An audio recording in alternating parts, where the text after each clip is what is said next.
Today, we'll be tackling another popular coding problem, finding the length of the longest substring without repeating characters. This is the third problem on LeetCode.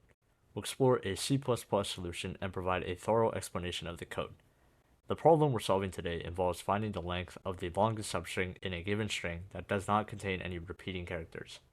We'll explore a C++ solution that utilizes an optimized approach. Now, before we take a look at the code segments and explanations, if you guys want to see more videos like this, drop a like down below. It helps us out tremendously with the YouTube algorithm, and with that out of the way, let's hop right into it.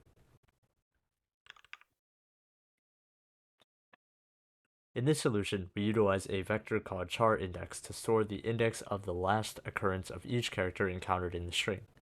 The vector is initialized with a size of 128, corresponding to the ASCII character set, and all elements are set to the -1 initially. We also initialize the maximum length of the substring maxLength to 0 and the left pointer left, which marks the start of the substring. Within the loop, we iterate through the string using the right pointer. For each character at sRight, we check if its last occurrence is within the current substring. If the last occurrence is indeed within the substring, we update the left pointer to the right of that occurrence. This ensures that we maintain a valid substring without repeating characters.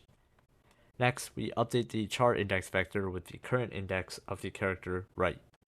This allows us to keep track of the most recent occurrence of each character.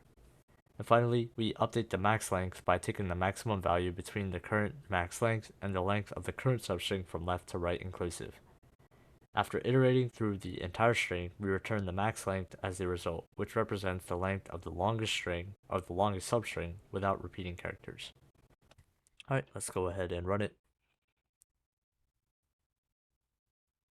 Alright, so that's going to be it for this video. If you guys enjoyed or found it helpful, drop a like down below. If you have any questions, drop a comment, subscribe for more, and we'll catch you in the next one.